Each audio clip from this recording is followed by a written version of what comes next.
Il y a de cela très longtemps, vivait au Maroc, au cœur de l'Atlas, une jeune fille nommée Tislit. Tislit était belle, vive et souriante. En secret, elle aimait Isli, un grand jeune homme d'une tribu voisine. Isli, de son côté, avait rencontré Tislit une seule fois, mais depuis cet instant, son cœur ne battait que pour elle. Un jour, Tislit avoua à sa mère son amour pour Isli.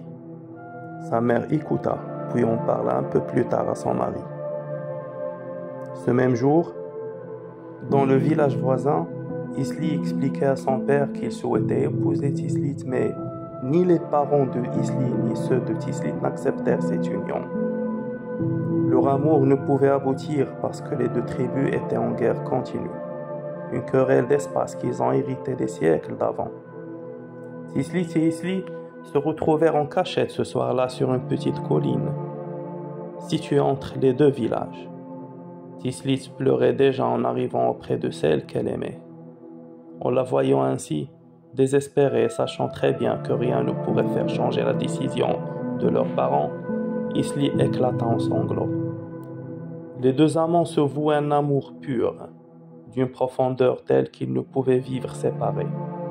Aussi décidèrent-ils de s'enfuir vers une montagne. Quand ils y arrivèrent, ils s'assirent et se mirent à pleurer à cause du sort qui les avait obligés à quitter leurs parents.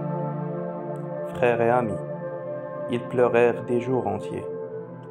Les larmes qu'ils déversaient constituèrent deux lacs qui portèrent leur nom, Isli et Tislit. Conscients qu'ils avaient commis une grave erreur en s'enfuyant et ne pouvant plus revenir sur leurs pas, ils préférèrent se noyer chacun dans son lac que de vivre séparés.